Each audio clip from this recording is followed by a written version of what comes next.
الحمدللہ الذی ابدع الاخلاق والعظیم والصلاة والسلام علی من کان نبیا وآدم بین الماء والطین وعلی آلہ واصحابہ اجمعین اما بعد اعوذ باللہ من الشیطان الرجیم بسم اللہ الرحمن الرحیم لقد كان في قصصهم عبرة لأولي الألباب صدق الله مولانا العظيم وبلغنا رسوله النبي الأمين الكريم ونحن على ذلك لمن الشاهدين والشاكرين والحمد لله رب العالمين. نبی اور آل نبی پر ایک بار بآواز بلند ہدیہ درود پاک پیش کریں. اللهم صل على سیدنا و نبینا مولانا محمد وعلی آل سیدنا و نبینا مولانا محمد وبارک وسلم. ایک بار اور درود پاک پیش فرمائیں. اللهم صل علی سیدنا و نبینا مولانا محمد وعلی آل سیدنا و نبینا مولانا محمد وبارک وسلم. ایک بار اور درود پاک کا ہدیہ پیش کریں. اللهم صل علی سیدنا و نبینا مولانا محمد وعلی آل سیدنا و نبینا مولانا محمد وبارک وسلم. عزیزان ملت اسلامیہ، ابھی میں نے جس آیت کریمہ کی تلاوت سے اپنے آپ کو مشرف کیا، اس کا ترجمہ بے شک اللہ کے ان نیک بندوں کے واقعات میں عقل والوں کے لیے عبرت کا سامان موجود ہے. اور آپ یہ بات جانتے ہیں کہ قرآن مقدس یہ کانسٹیٹیوشن آف اسلام ہے، اسلام کا قانون ہے. اور اس قرآن کے اندر نماز کا ذکر ہے، روزے کا ذکر ہے، حج کا ذکر ہے، زکوٰۃ کا ذکر ہے. تو آئین اسلام قرآن کے اندر مکمل طور سے پایا جاتا ہے، اور ہونا بھی چاہیے اس لیے کہ یہ قانون کی کتاب ہے. اور جو اس کے اندر پایا جائے تو یہ سمجھ لیجئے کہ وہ قانون ہے، اور جب قانون ہے تو یہ بھی سمجھ لیجئے کہ اس پر عمل کرنا ہے.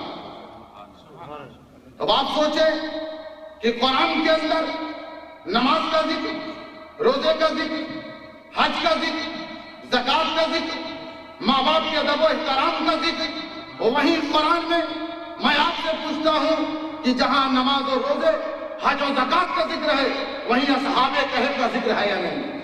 بتاؤ اسی قرآن میں حضرت مریم کا ذکر ہے یا نہیں؟ بتاؤ اسی قرآن میں حضرت لقمان کا ذکر ہے یا نہیں؟ بتاؤ اسی قرآن میں حضرت عیسیٰ کے حواریوں کا ذکر ہے یا نہیں؟ بتائیے چل گیا کہ یہ اولیاء کاملین کا ذکر جو ہمیں قرآن میں ملا ہے، اور جو ہم ان کا جشن منا رہے ہیں، ان کے ذکر کی محفل کو سجائے بیٹھے ہیں، یہ ہماری اپنی منمانی نہیں بلکہ یہ مرض قرآنی ہے، یہ منشأ ربانی ہے. یہ ذکر جو ہم کر رہے ہیں یہ قرآن کا قانون ہے، اللہ کا دیا ہوا عطا کیا ہوا قانون، اسی لیے ہم ذکر کرتے ہیں. اللہ والوں کا ذکر کرنا یہ کوئی ہم اپنی طرف سے نہیں کرتے بلکہ ہم کو اس کا حکم ہو. اب آپ دیکھیں حضرت سیدنا اویس قرنی رضی اللہ تعالیٰ عنہ کو کون نہیں جانتا، عاشق رسول. اور حضرت سیدنا اویس قرنی رضی اللہ تعالیٰ عنہ کے سلسلے میں اکثر سرکار دو عالم صلی اللہ علیہ وسلم فرمایا کرتے تھے کہ قرن سے ایک ہوا میرے عاشق کو چھو کر کے آتی ہے، اور جو میرے سینے پر لگتی ہے تو مجھے سکون محسوس ہوتا ہے.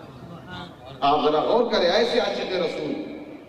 اب حضرت اویس قرنی رضی اللہ تعالیٰ عنہ مگر سرکار کا دیدار نہ کر سکے، اسی لیے خیر التابعین ہے، صحابی نہ ہو سکے. وجہ کیا تھی؟ وجہ یہ تھی کہ حضرت اویس قرنی رضی اللہ تعالیٰ عنہ کی کل کائنات ان کی ماں تھی، اور اپنی والدہ کی خدمت کیا کرتے تھے، اور ان کی خدمت بجا لاتے تھے، اور اللہ تبارک و تعالیٰ کی عبادت میں مشغول تھے، اور دل میں عشق مصطفیٰ بسا ہوئے. حضرت اویس قرنی رضی اللہ عنہ کی بیداری جب آئی تو لے کر کے یہ چاہا کہ اگر کہ سرکار کی زیارت کر لی جائے، سرکار کر جائے، تو والدہ نے اجازت دیا کہ جاؤ، مگر بیٹا یہ خیال نہ جہاں سورج ڈوبنے سے پہلے پلٹ آئے. حضرت اویس قرنی رضی اللہ تعالیٰ عنہ گئے، سرکار کی بارگاہ میں پہنچے، اور آواز دی، دستک دیا، اور اس اندر سے آواز آئی کہ سرکار ابھی مسجد نبوی میں تشریف فرما ہے۔ والدہ نے کہا تھا بیٹا حجرہ نبوی میں جا کے ملاقات کرنا۔ آپ ذرا غور کریں، حضرت ویسے کرنی پھر مسجد نبوی نہیں گئے، بلکہ یہ سوچ لیا چونکہ ماں کا حکم ہے کہ حجرہ نبوی پہ ملاقات کرنا، اسی لیے وہیں ٹھہرے۔ اس لیے کہ سرکار کو ماننے کا مطلب یہ ہے کہ سرکار کے فرامین پر عمل کیا جائے۔ سبحان اللہ۔ آپ دیکھیں حضرت ویسے وہیں ٹھہرے رہے۔ اب انتظار کرتے کرتے جب شام ہونے لگی، سرکار مسجد نبوی سے نہیں لوٹے تو حضرت ویسے کرنی چلے گئے واپس، ملاقات نہ ہو سکی، عاشق تڑپتا ہوا لوٹ گیا۔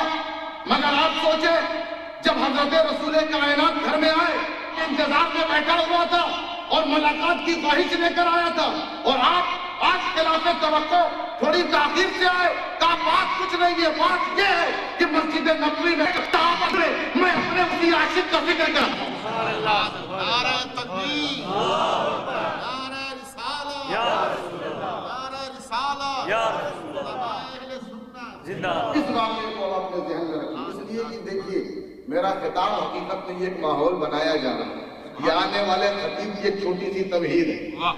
اب آپ دیکھیں اس کے بعد اس واقعے کو ذہن میں رکھیں، حضرت خواجہ غریب نواز رضی اللہ تعالی عنہ جب چلے ہندوستان کی طرف جا رہے تھے تو افغانستان میں سلطان شہاب الدین غوری کے لوگوں نے کہا کہاں جاتے ہیں؟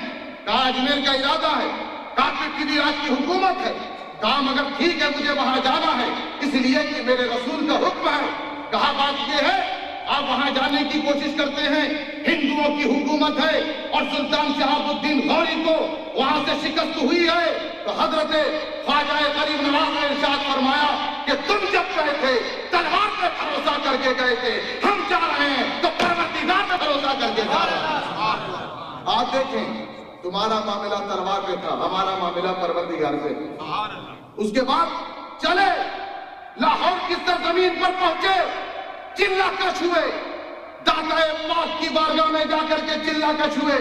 ارشاد بھی فرمایا گنج بخش فیض عالم، مظہر نور خدا، ناقصارہ پیر کامل، کاملارہ رہنما، حضرت داتا کی بارگاہ میں جا کر کے حضرت خواجہ غریب نواز نے چلہ کشی کی، حاضری دی یا نہیں دی؟ اب آپ سوچیں تو جب حضرت خواجہ غریب نواز دور سے چل کر کے کہاں پہنچے؟ لاہور پہنچے، داتا کی بارگاہ میں پہنچے اور جا کر کے ان کی بارگاہ میں حاضری دی۔ تب یہیں سے سمجھ گیا، اس واقعے کو ذہن میں رکھیے گا کہ اللہ کے ولیوں کا ذکر یہ کوئی آسان کام نہیں ہے، بلکہ حقیقت یہ ہے اللہ کے ولیوں کا ذکر کرنا یہ مصطفیٰ کی سنت، اور اللہ کے ولیوں کی بارگاہ میں جانا یہ نائب مصطفیٰ کی سنت ہے۔ تو بات سوچیں، آپ ذرا غور کریں، یہ اولیاء کرام کا ذکر ہم ایسے نہیں کرتے، یہ اولیاء کرام کی بارگاہ میں ہم ایسے ویسے نہیں جاتے، بلکہ ہمیں تو اشارہ ملا اس لیے ہے، ہمیں اشارہ ملا اس لیے ذکر کر رہے ہیں، ذکر کر رہے ہیں گویا سنت رسول ادا ہو رہی ہے۔ آپ دیکھیں یہ ہم اولیاء کرام کی محبت کو اپنے سینے میں رکھتے ہیں، حضرت داتا کے مقام کو آپ کیا سمجھتے ہیں؟ پیر و مرشد نے کہا ابو الحسن لاہور کی طرف جاؤ، حضرت داتا گنج بخش نے فرمایا حضور وہاں تو خواجہ ابو الحسن زنجانی ہے۔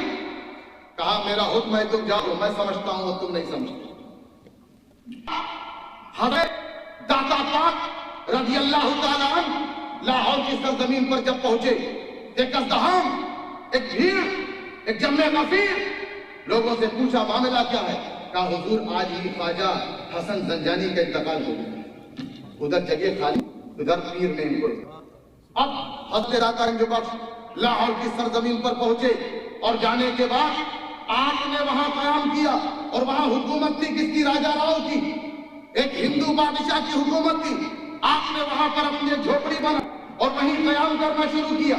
اب یہ بات راجہ راؤ کو معلوم ہوا کوئی فقیر، کوئی درویش، کوئی قلندر آیا ہوا ہے اور کام کی تبلیغ کر رہا ہے، لوگ مسلمان ہو رہے ہیں۔ تو آپ نے اس نے اپنے سپاہ کو بھیجا اور بھیجنے کے بعد کہا اس فقیر سے جا کر کے کہو کہ یہاں سے چلا جائے۔ جب حضرت داتا گنج بخش کی بارگاہ میں آ کر کے ان لوگوں نے کہا کہ آپ یہاں سے جائیے، آپ نے کہا میں یہاں پر اپنے پیر کے حکم سے آیا ہوں، مجھے کوئی نہیں ہٹا سکتا۔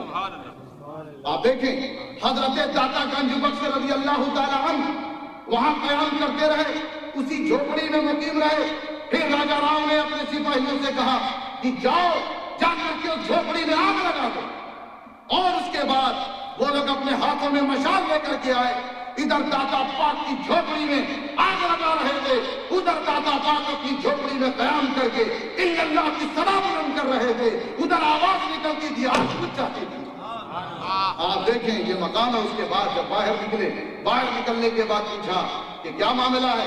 کہا تم کو یہاں سے جانا پڑے گا ورنہ تمہارے اس خرمن میں ہم آگ لگنے دیں گے. تو آپ نے ارشاد فرمایا یہ ہمارا مقام ہے، یہ ہماری جھوپڑی ہے، اسے جہنم کی آگ بھی نہیں جلا سکتی ہے.